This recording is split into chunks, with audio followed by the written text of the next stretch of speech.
Uh, we have actually at least two memory as you already studied so far. That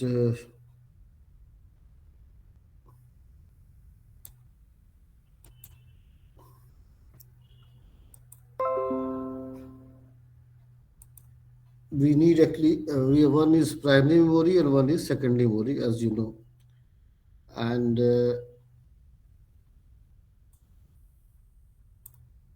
why can anybody say tell that why we need these two kind of memory, primary and secondary memory?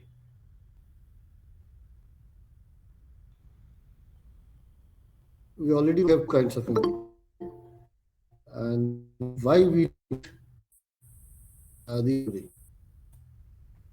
So mainly for storing the data. and Yes, sir. mainly for because why we need two memory primary? Why don't do not we have only one memory? So first we need for storing the data, and then maybe for the speed and accuracy. Maybe. Yes, yes, okay, very correct. And uh, one, one someone very correct actually. There are two purposes actually. One memory is actually used for uh, just to access the instruction, access the data, access the operand. So main purpose of that memory is execution, and that is why that will of course increase the performance uh, how the program is executed. And when we say that the program is get loaded into memory, that we mean it that it is the primary memory in which program has to be loaded, and which is actually more, you can see, base for the speed and performance of the system. Secondary memory purpose is to store for, it is like a storage. So that is just, it is a vast storage so that whenever we want uh, any program, any data, that has to be there.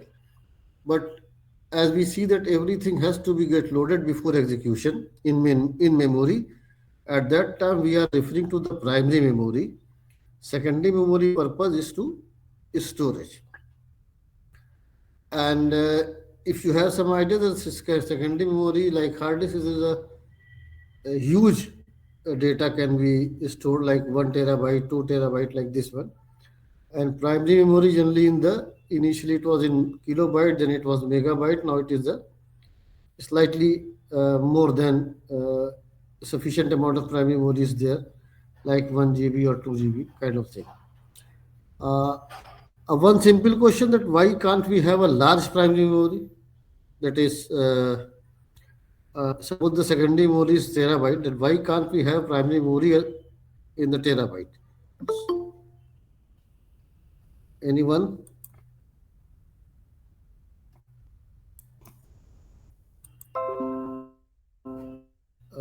Why can't we have a very huge primary memory so that we can have only one memory and we can keep all the larger huge memory as a primary memory?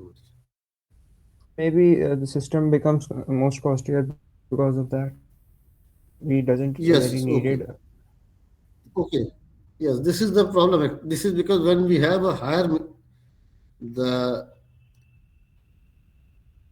this memory vast and the access time is very small. Of generally, as in the nature, they become costlier as compared to the secondary memory. So that is why for this purpose we need a faster memory. That may be the small memory will be there. A small, fast memory, costly memory, they are the primary memory. So that we need instruction and program that has to be in the main memory. And secondary memory main purpose is to for a storage. So that whenever we need data, that we kept in, then can we get loaded into main memory, and that will be the cheaper memory, larger memory, and that are broadly we have enough memory, but broadly we have two memory. One primary memory, which is faster, which is of course costlier, and that is why it is small as compared to the secondary memory. So this is one of the difference. Uh, there is one more subtle difference, that how do we say that this is the, suppose you are giving two memory as a block. Suppose we have a CPU, one is memory and one is second memory. And if we say this is primary memory, then how functionally it is different from secondary memory? Then how can we identify? Anyone? That how can we identify that suppose these are there and we do not know which is primary and which is secondary. At the functional level, what is different? Speed. That Sir, how can we operating say that system this is is the primary memory? stored, sir, software related to Operating system is? stored in primary memory. No, it is not. पहले तो At least speed suppose देखने when के you sir switch वो off the होगा computer. Sir secondary memory को आप Yes. अलग भी कर सकते Check it. Second memory को just say. Remember, suppose when you switch off the computer. Hello, could you listen? Yes, sir. Actually, when you switch off the computer, everything will be so operating system there somewhere. Yes, तो जो ज्यादा महंगा रहेगा वो operating primary system रहेगा. is there in the. Suppose we leave the cost at the functional level. This is true. जो जानी हो रही है. Suppose हमने cost किसी तरीके से cost को हटा दिया. We leave aside cost. How the functional level it is different. Actually, your operating system is always in The the secondary secondary memory is memory. detachable. Yeah, one say you can say one detachable. Actually, the basic difference is Erasable. Primary is ED. SPD, correct? Primary is SPD. Sir, Actually, लेकिन आप तो बंद sir आप system बंद कर दिए तो उसमें स्पीड कैसे चेक करेंगे? अभी आप बोले ना कि उसको और टर्न ऑफ कर दे रहे हैं तो स्पीड भी हम लोग नहीं चेक करते हैं. हाँ, suppose you switch off the computer Permanent. and और सर when you उसको देख के आप कॉस्ट भी हटा दे रहे हैं तो सर अब उसका मतलब क्या तरीका है? जब that हम is लोग why I am saying कि the primary memory is costly, primary memory is speed as a. What is the functional level? What is the difference? How these two functions are different of the primary and secondary memory? so we can store huge amount of data और जिसमें store हो Yes, जाएगा sir. this is true. This is true. At the function, the first thing,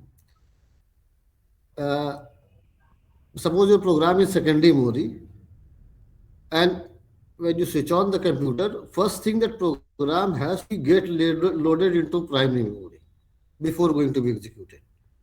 This is what the concept is. Number one. If the program is secondary memory, theoretically we can access it, but that will be a very slow process and the whole of the computer will be defeated. So if you are accessing anything from the secondary memory, that will be process. And if you do say, if you want to take without, suppose primary memory is not there, every time you want to take the instruction and data from secondary memory, that will be very slow process and that will defeat the purpose of secondary memory. So that is why we say the program which has to be executed, it is advised, it has to be get loaded into main memory or primary memory so that it could be accessed fast. Number. So primary memory has a function that it must, when at the execution level, it is the faster. The basic difference that and why it is fast, because suppose the material is high, it is costly, it is significant. Actually, primary memory is directly accessed by processor. This is one of the main reasons. And that is the memory which is directly accessed by CPU is primary memory. And the memory which is not used, the secondary memory, I just say this one thing, just a minute. If you see this one,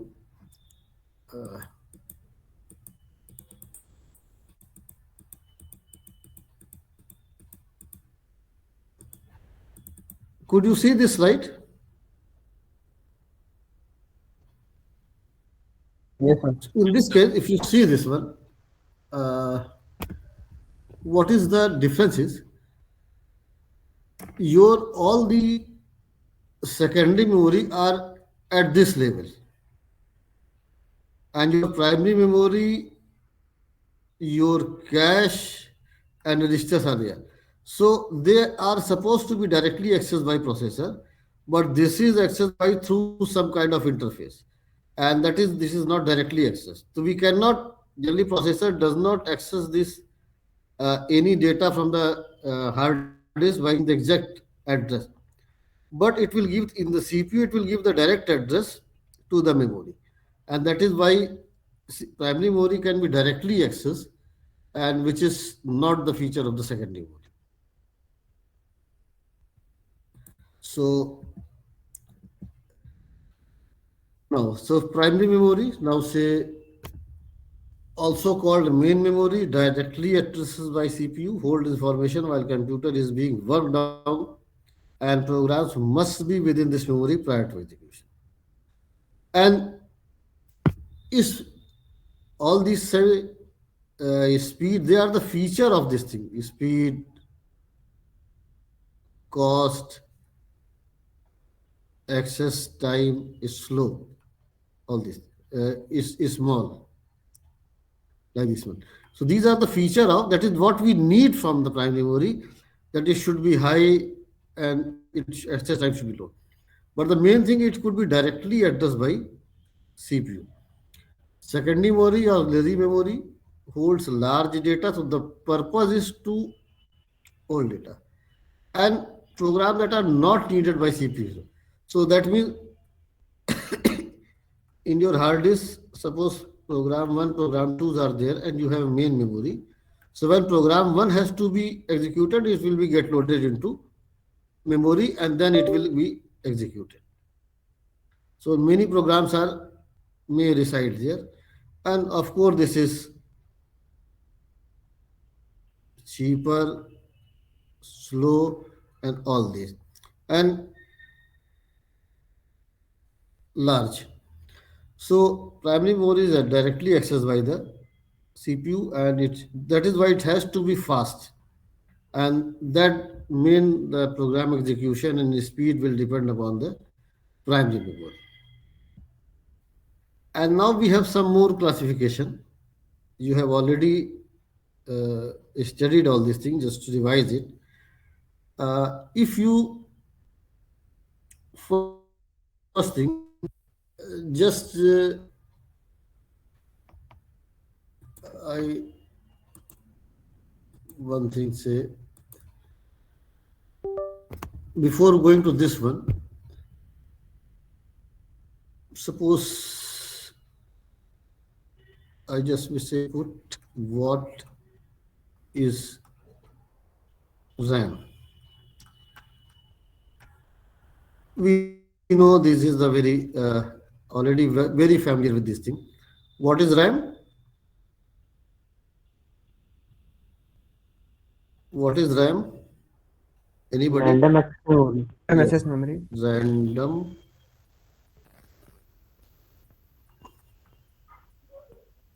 access. This is true. What does it mean when we say this is random access memory? Anybody? Just try to. At once. Copy of OS just gets stored in RAM and then executes before starting system, during starting system. Sir ये volatile होता So suppose I write one thing. I'm writing the answer and then I will say volatile होती है. Another say OS is stored here. Other thing, any other thing? When we say this is RAM and when we say this is random access memory,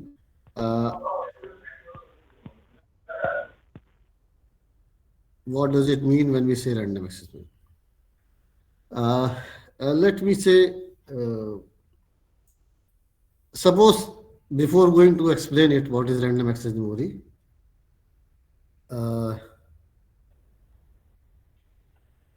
Suppose if memory is not random access,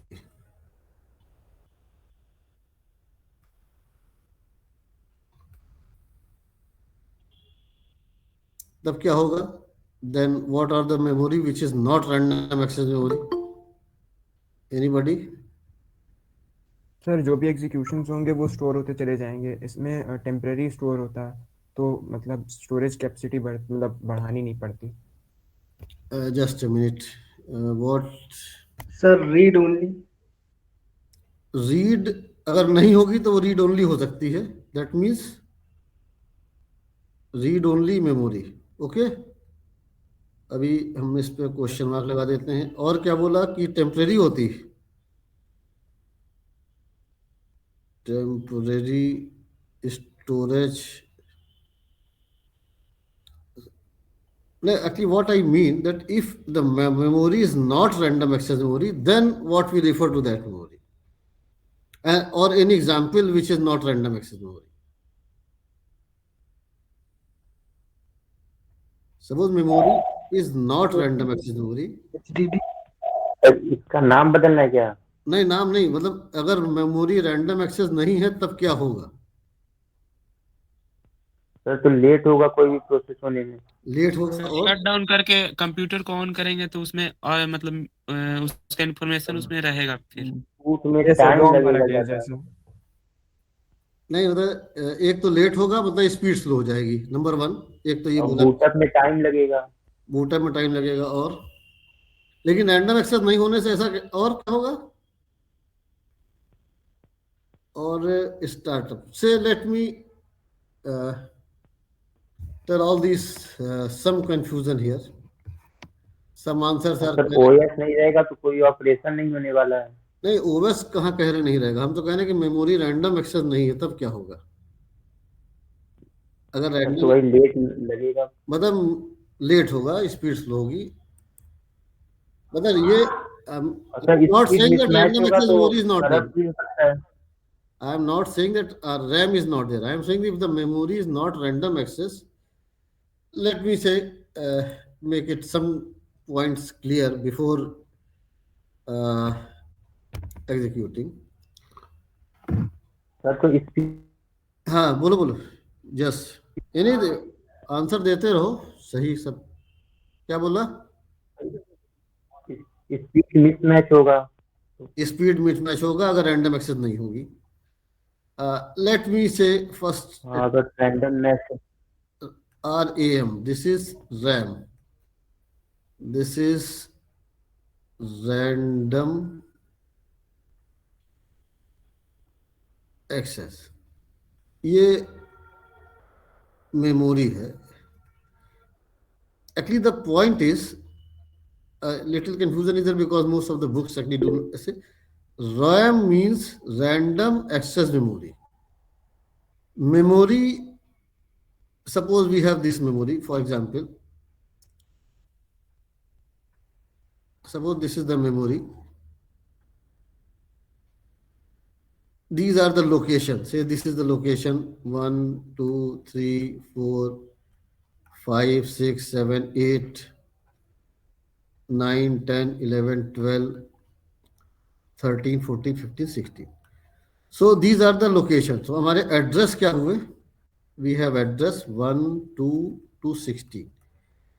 In each address, we have some kind of data.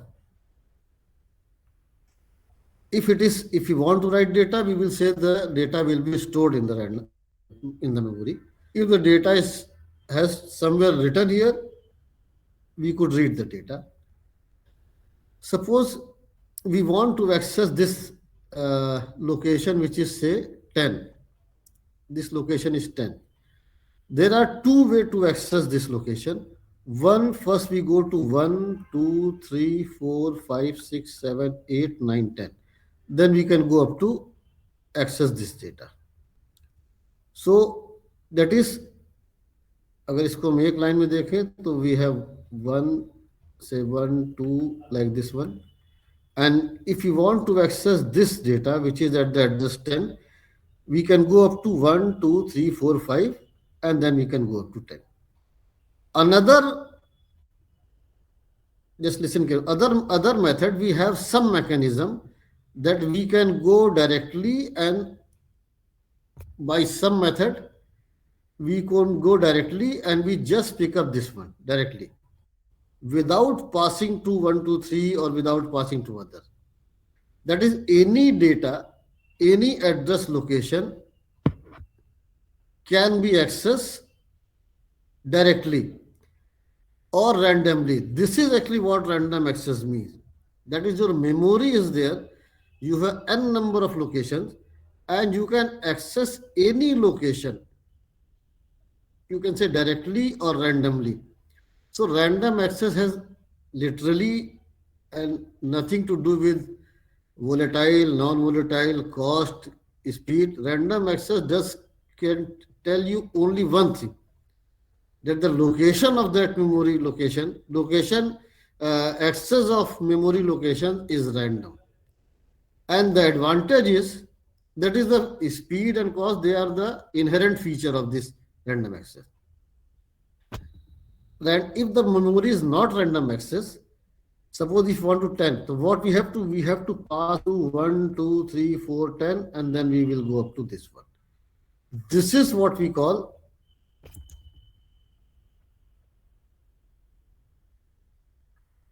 sequential access. So random access has nothing to do with read-only memory or read-write memory or volatile, non-volatile, operating system, speed, program. It has nothing to do with it. There is one memory whose access mechanism is random. That is, you can access directly any location of that location. And that is what the random access memory means. And we often confuse that what is your main memory, what is your RAM.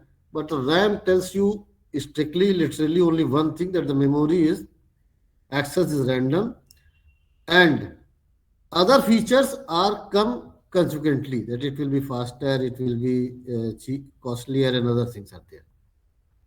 So if the memory is not random, then it will pass through 1, 2, 3, 4, 5, then it will go to 10, 1. The advantage of random access memory, now I just take one more thing to make it say,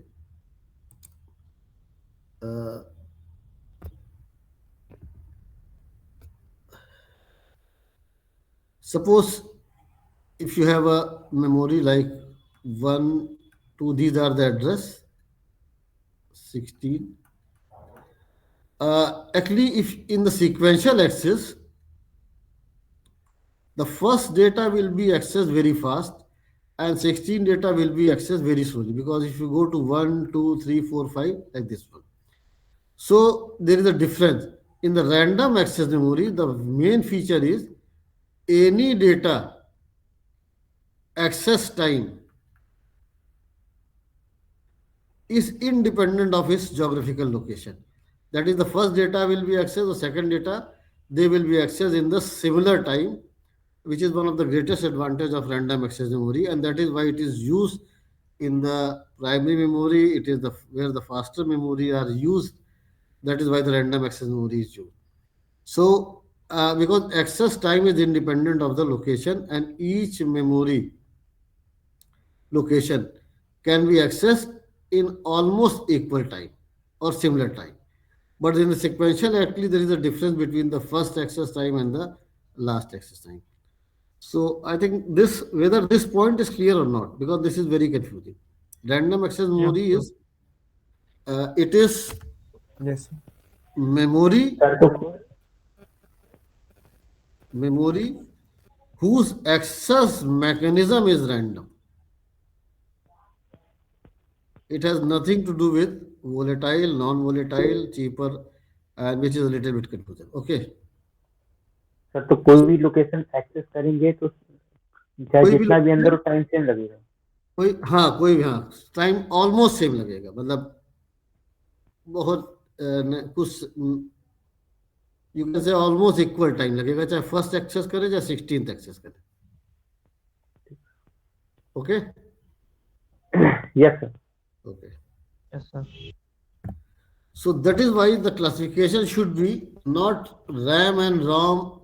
The classification should be that whether the memory is serial access or whether the memory is random access. So random access mean independent of location, geographical location, and serial access mean it will go to.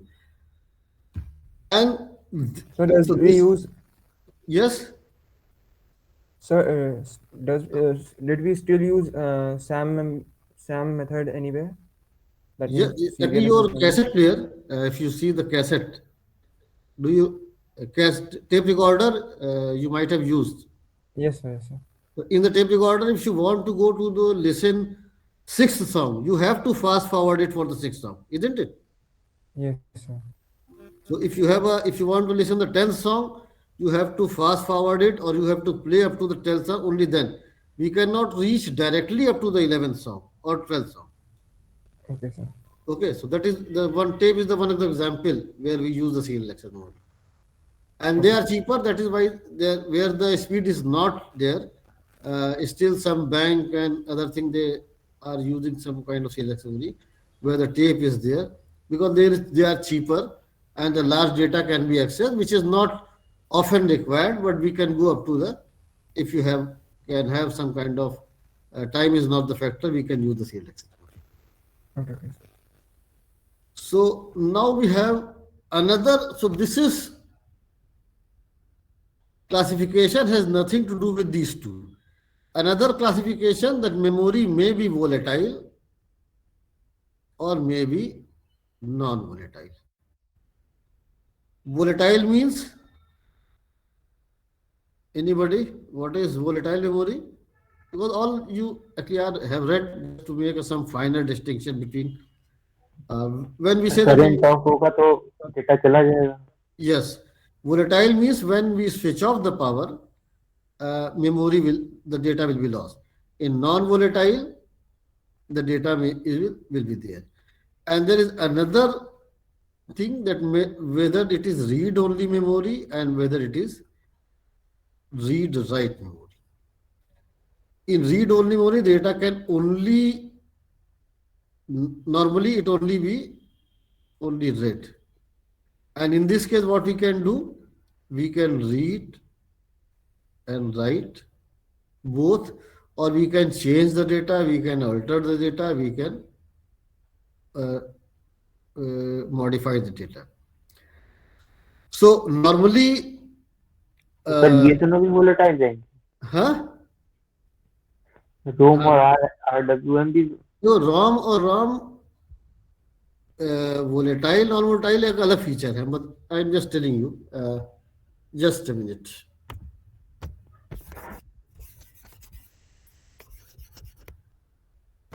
Suppose we have a read-write memory, and this is read-only memory. Read-write memory, suppose some data is written and we want to change it, edit it. Okay. And in this case, some data is written here and we do not want to alter it. So अगर हम इसको volatile कर देंगे, then the whole purpose of read-only memory will be lost. Okay, so that means ROM, the feature of ROM will be only useful when it will be non-volatile, because when you switch off the power, the data will be there. If ROM memory, if we make ROM memory with a volatile material, then whenever we switch off the data, all the data will be lost. So it will be of no use as a read-only memory. Are you getting the point? Yes, sir. If you use read-only memory, and what we want, the data has to be retained there. And if we use read-only memory and we are making the read-only memory, say, suppose theoretically, with the volatile material, then whenever we switch off the computer, the data will be lost. So it will be no longer as a read-only memory, because the data will be lost.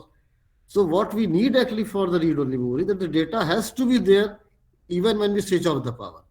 So that is why read-only memory is useful only when it is non-volatile memory.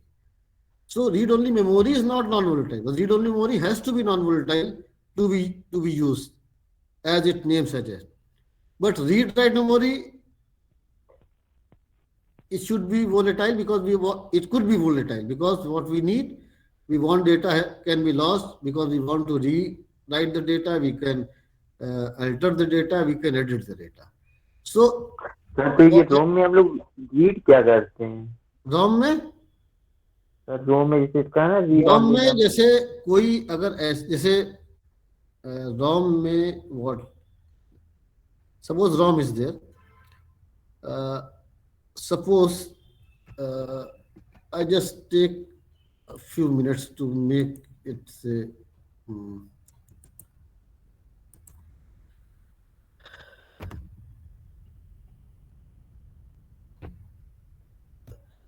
suppose we have this CPU, we have microprocessor, we have, suppose this is hard disk, and we have memory. What we say, an operating system is there, and after that we switch on the power. When we switch on the power, and suppose this data operating system has to be get loaded into main memory before going to be executed. But suppose when we switch off the computer, all the data of this memory is lost. So we do not have any memory, any data in the memory. So what happens in the part of primary memory, normally it is read-only memory, or which is a non-volatile. So that when we switch off the computer, these all data will be vanished, but this data is remained there, read-only memory. So when we switch on the computer, there are some instructions are written to, you can say, start the computer. Because if it is also vanished, then we cannot have anything. So there are some instructions which are written in ROM of operating system, which are the basic some instruction which will switch on the computer. When we power, that will just say start the CPU, and then there is some program written to take the part of operating system to the main memory. But suppose this instruction has to be there, which will be taken operating system part to the main memory, but that instruction has to be there in main memory. So this instruction may be written in ROM, which we call, say, startup instruction, or say, some of you might heard this name, like, say, POST, power on self-test. So these are the some program. There are some small instruction which are kept in read-only memory. Even if you switch off the computer, they are remain there. So that is a very small part, which is just to check the computer system, whether all the peripherals are connected or not, whether all the memories are there, and it will load the main part of operating system. So that is why initially your all primary memory, when you switch off the computer, some part is remain there, which is the part of startup instruction. Some part is, all these part are free. After that, when we switch off the computer, some part will be get loaded by the operating system. And then user memory is this one. And this whole memory actually what we call as a primary memory or main memory, and this one. So part of main memory is, part of main memory is part of main memory is write, part of main memory is ROM. So ROM is the smaller part and the read write memory is the larger part.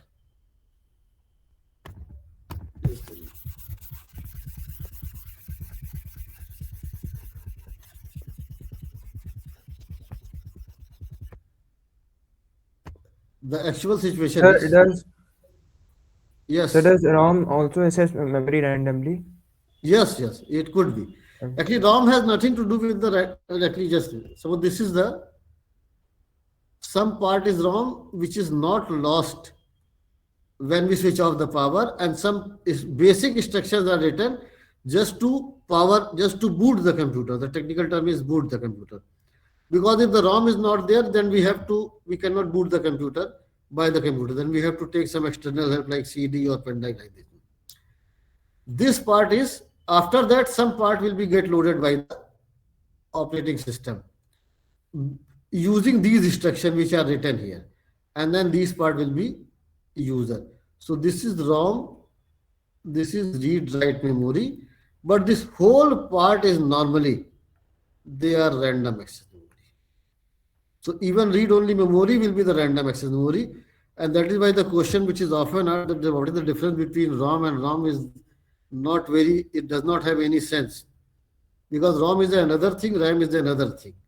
So, but what happens actually in this is the usual practice to refer all the main memory as a RAM, because this is random access memory. So basically, this is our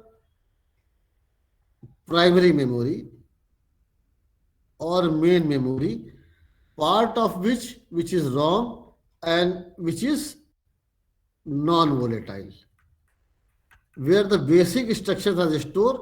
Because when we switch on the computer, these some basic instruction like post, startup instruction, they will start, and they will take the part of operating system to the main memory. But that instruction is written in ROM. So that is why the part of main memory is also held by the ROM and also held by the ROM. And so part of, and this volatile, क्योंकि अगर इसको हम non तो पूरी हमारी primary memory खत्म हो जाएगी और हमको नई मेमोरी लगानी पड़ेगी. So that is why all the things are have a different function. Volatility has a function, because if it is non-volatile, we always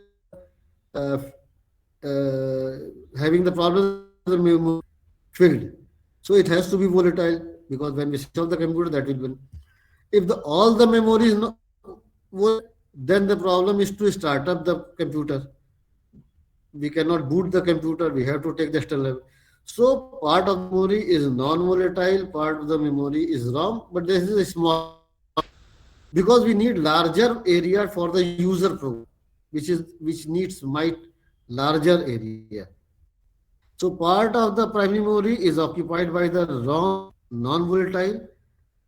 Part of the primary memory is occupied by the operating system, which is get loaded when we switch on the computer. And another part like this one. So this is the part which is OS stuff, and other part will be. So that is why if you see your memory, if your RAM is 4 GB, so if you check the information, all the 4 GB is not available for the user program. This is something 3.6 GB or 3.5 GB, because that part will be occupied by the ROM and operating system. And one term is actually often used, which is non-volatile, which is BIOS ROM, which is basic input output system. So this is also a kind of instruction. So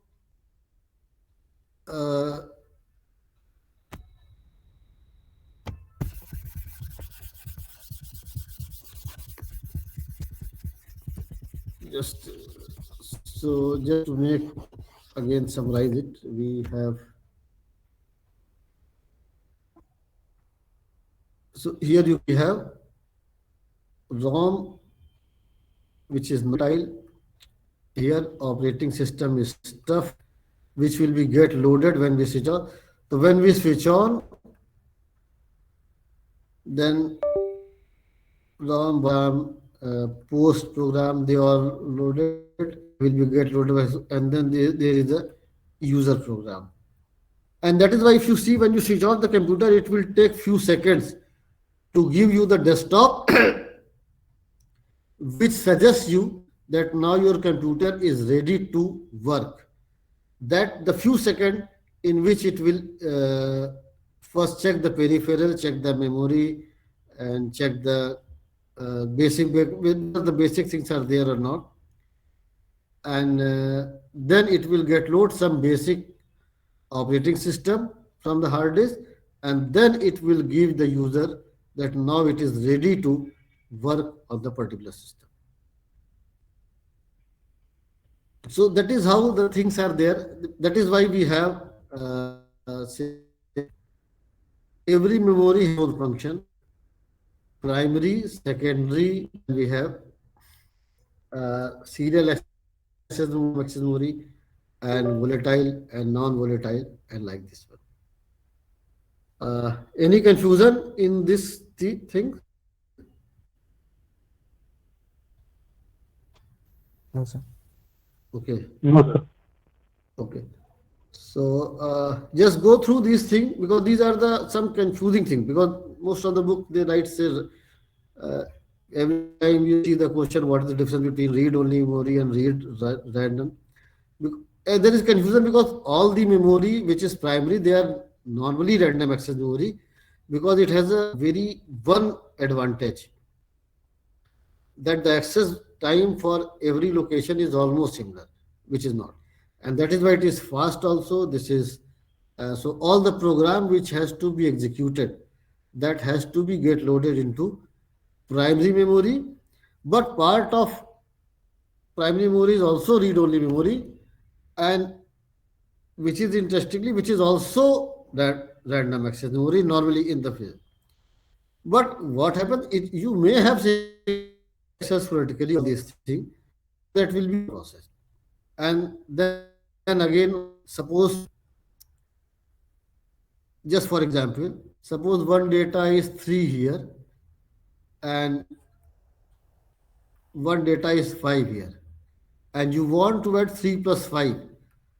So 3 comes immediately, say in 1 second, but 5 will be coming after 100 seconds. So you have to wait for this data has to come in the serial access. So that is not feasible to have this thing. But in the random access, 3 will come, and similarly 5 will come, and 3 plus 5 will be added, and you will get the answer 8. So this is the one of the major. So random access memory give you two things, that the access mechanism is random, that is directly, and geographical location, the access time is independent of the location. This is something like, so, but of course there is some kind of because it might be that serial access mechanism may be easier, because you have to only one thing and you just go through. In the random access, suppose we need extra hardware, extra mechanism, so cost will be slightly higher of the random access memory, but the advantage is drastic. The speed is drastically changed in this case, and access mechanism. So all the memory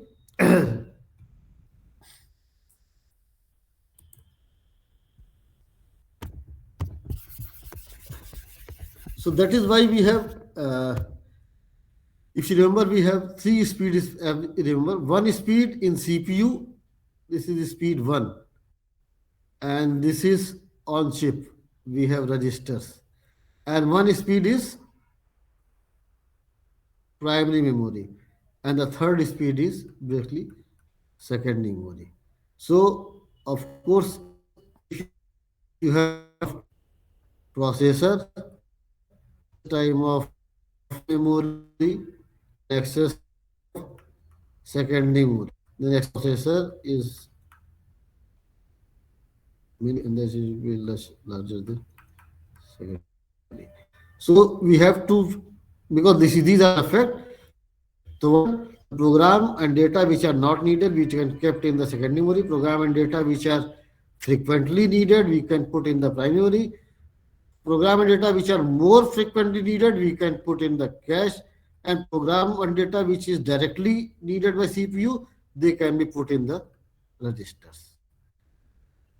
So our objective is the data, if it is theoretically possible to keep all the data in the register, that is the best thing which could happen. But that is not possible because that will be the cost will be very high. The register size is few bytes. Second best level, that all the data program must be in the cache memory, but that is also not theoretically possible, practically possible. So we can keep those data in the cache memory which are frequently needed. And third level is primary memory, that we can keep all the data in the primary memory, but that is also not practically possible. So that is why all these memory, they are useful in their own way, and we have to take the balance between the cost and other things. So, okay, we finish here and go through. Okay. Thank you. Thank you. Yes. हाँ कर देंगे. I will just give you. Sir Yes. Sir तो ये पहला RAM जब बना होगा तो सर मिनिमम कितने मेमोरी का रहा होगा? पहला क्या बना होगा? रैम जो बना होगा, मतलब जब वो रिसर्च हो रहा होगा है, वो शायद मेगा कुछ किलो बाइट में रहा हो या 1 मेगाबाइट वाइट का रहा होगा. बहुत कम था उस समय. सर रजिस्टर्स में कैसे प्रोग्राम स्टोर होते हैं, मतलब कौन से कोई वो आप example है? बताएंगे। रजिस्टर्स में बताएंगे. रजिस्टर में क्या है कि हम लोग हम लोग के पास इंस्ट्रक्शन है जिससे हम रजिस्टर में स्टोर कर सके प्रोग्राम. जैसे जब हाई लेवल लैंग्वेज प्रोग्राम लिखेंगे तो वो जो कंपाइलर है उसको मशीन लैंग्वेज में चेंज करेगा, उसमें स्ट्रक्चर में सेव करो. ओके. तो HHL हम नहीं कर सकते. हालांकि सी में वो है एक, if you remember the we have a storage classes in which we have a auto, static, and one is the register, CPU register. In that storage classes, we can keep some of the data in the CPU register using the C language. So if you go through the storage classes of the C language, there are 4: static, global, and one is CPU register, and one is auto. So the CPU register classes of the C language will allow, and it gives some facility to store data directly on the CPU. Otherwise, it is normally done by the assembly language or machine language to keep the data. Generally, high-level language programmers, they do not bother and concerned about how the data will be stored. But C language gives this kind of, some kind of, suppose some data you want to access very fast. Then in the C language, using the storage class, we can keep the data in the CPU register, and then we can store it using high-level language. Okay, sir. Okay. Thank you, sir. Okay. Thank you sir. Okay, thank you. Thank you, sir. Thank you, sir.